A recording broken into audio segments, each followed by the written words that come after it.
New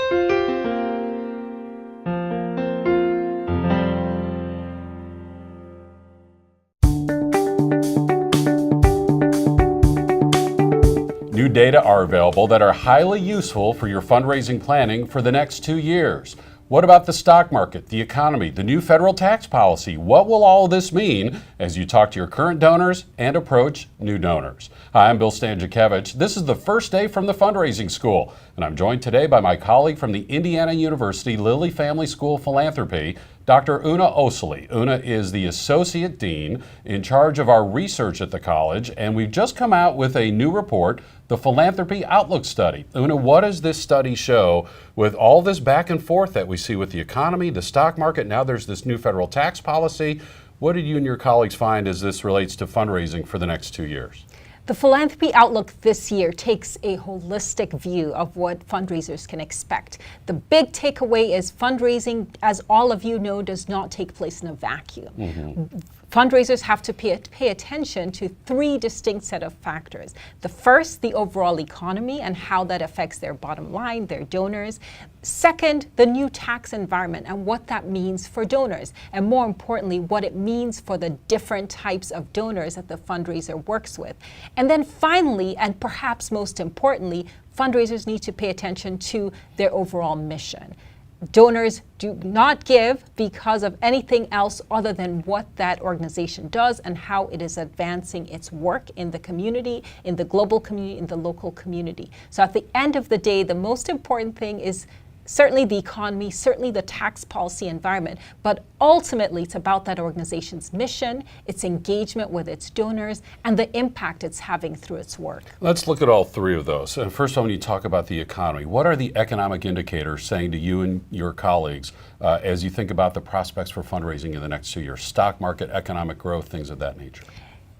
As an economist, I would say fundraisers should pay attention to two distinct sets of indicators. The first are what we would broadly call the financial sector, and that the stock market is by far the single most important variable in that domain. The second set of variables to pay attention to is what we'd call the real sector, and that's the job market situation, the unemployment numbers, the GDP numbers, and generally the economic environment. That's both on a local level and also at a national level, because some organizations are working with donors that are being impacted not just by local economic forces, but also national economic forces. And so far what we've seen is the real sector has recovered quite nicely, especially in the last 2 years. We're starting to see employment look very favorable, unemployment numbers at their lowest level in certain states. Having said that, there's also quite a bit of regional variation. Some regional economies have recovered faster than others.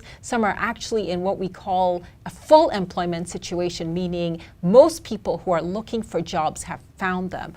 So what we would say is look at the overall picture, the local economic indicators, as well as the national economic indicators.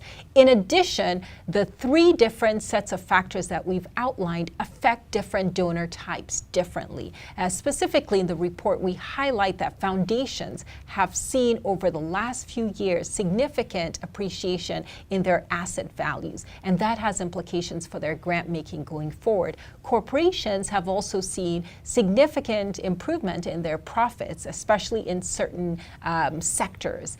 And then finally, individual donors, some are being impacted more by the economy and by the recent changes in tax policy. And Una, I wanted to talk with you about the changes in tax policy. And your second point there was how different economic classes are being affected differently. Right.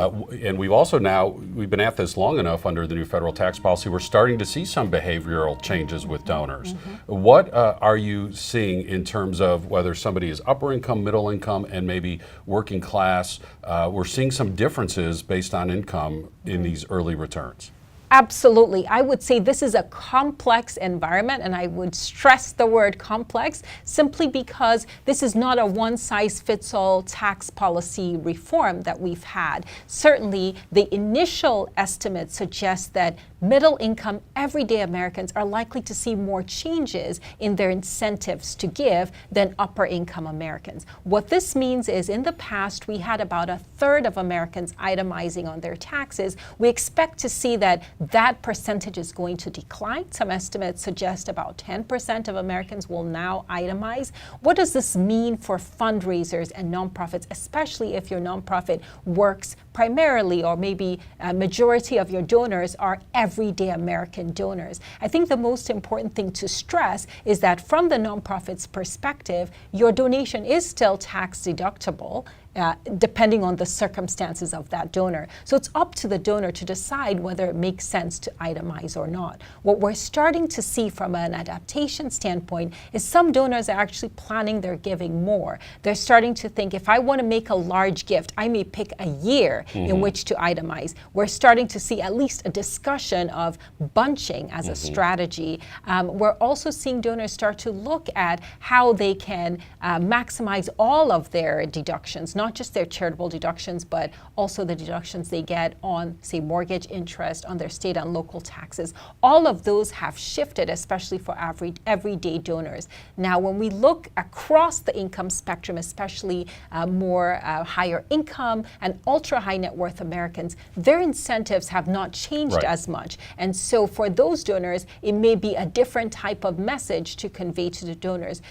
Another adaptation that we're starting to see is more focus for some donors in looking at all the ways that they can give, especially volunteering and other kinds of ways that donors can actually bring more to the organization that they are affiliated with. The Philanthropy Outlook study is conducted in partnership with the national consulting firm Martz and Lundy, one of our nation's first consulting firms that is still thriving today. Phil Hills is the CEO. He recently did a presentation with Una on this study, and I remember in that presentation, Una, when Phil was putting numbers on this, he was talking about maybe that donor who donates $5,000 to $20,000 every year. Like you said, our wealthiest donors, the change in the standard deduction really doesn't affect them. Our research shows their average giving is $68,000 a year. Right. So $24,000 number doesn't apply to them. But these folks are donating $5,000, $10,000, $15,000, $20,000 a year. They are the ones who maybe are saying, I'm going to save the money for a few years, maybe then do a donor advised fund, this whole idea of bunching. Would you concur with that assessment? Absolutely. I think the adaptations are still evolving. Tax reform took place at the end of 2017, and so that means it's going to take a few years for us to actually see donors start to shift their behavior. But early evidence suggests that there is going to be a lot more strategy involved in giving, and this is important for fundraisers to realize. I think another factor that I would put on the table that we also discussed at the recent Leadership Roundtable is the fact that when donors think about maximizing the impact of their gift, it's also important to realize that they can also get corporate matching gifts in some cases. And this is often something that a factor that fundraisers don't pay a lot of attention to. Many corporations in this environment with reduction in corporate tax rates are also thinking about increasing their investments in the community, and that may occur through employee matching programs, dollars for doers programs, and other ways of leveraging corporate donations. And so I think for fundraisers, this is what we refer to when we said, how do you maximize the contributions of your donors? And that may be through an employee matching program. So as you think about your annual fund, your major gifts, efforts, your capital campaigns, Una's giving us some good advice here. On individuals, what we're seeing early on is an adaptation often related to their income level. Our highest net worth donors maybe not as affected quite so much. Those folks in the middle seem to be having the biggest changes. And again, our lower income neighbors, the federal tax changes don't affect them quite as much. When you look at foundations, the huge gain in the stock market means when they have that 5% payout requirement, they have more dollars that they need to give out. And we have this open question on corporations. How are they going to respond to these lower taxes? And we had a guest from the Gates Foundation tell us that in these corporate giving programs, $6 billion are going undonated every year because as fundraisers, we're not asking our individual donors, does your employer match? That's a simple question that you can ask to increase your individual giving. So Una, to summarize, the Philanthropy Outlook study lays out 3 scenarios that we need to keep an eye out. How would you summarize those scenarios? Right, so 3 scenarios to pay attention to. The first scenario, very optimistic, meaning tax reform doesn't affect the bottom line very much, and donors actually do not change their behavior very much. And that first scenario will depend a lot on what happens to the economy as well. The second scenario is what we call the more moderate scenario, in which tax reform does have some implications for giving, but overall, giving continues to grow and high-income households continue to donate, and so we don't really see as much of a change in giving. The third scenario is the one that's less optimistic, and that's where tax reform does lead to significant behavioral shifts, and the interactions that we have with donors and tax reform, as well as other factors, lead to a slowdown in giving. Now, fundraisers, by their very definition, are optimistic, yes. And so I would say that with the information we have in front of us, what we can do is focus on the mission, focus on engaging donors at all income levels, and depending on the organization, understanding that one size doesn't fit all. And as you message how all of these factors affect donors, keeping in mind that that message is going to have to be customized and to meet donors where they are. And so at the Fundraising School, we really want to emphasize Una's last point of her 3 good pieces of wisdom and advice, and that is stick to your mission. Stick to your fundraising fundamentals. Have that strong case. Continue to communicate with your existing donors. Continue to do all you can to bring new donors into the fold.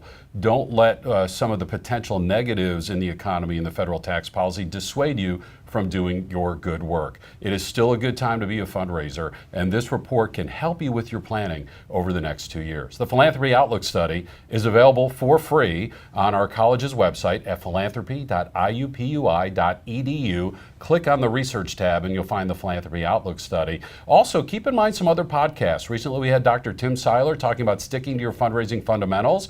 That is good advice to have in this environment. We have our public courses available through our website. These podcasts, of course, come out every week. And of course, our quarterly webinars that are all available to help you strengthen your fundraising techniques. With Dr. Una Osili, I'm Bill Stanczykiewicz. You are now fully informed on this first day from the Fundraising School.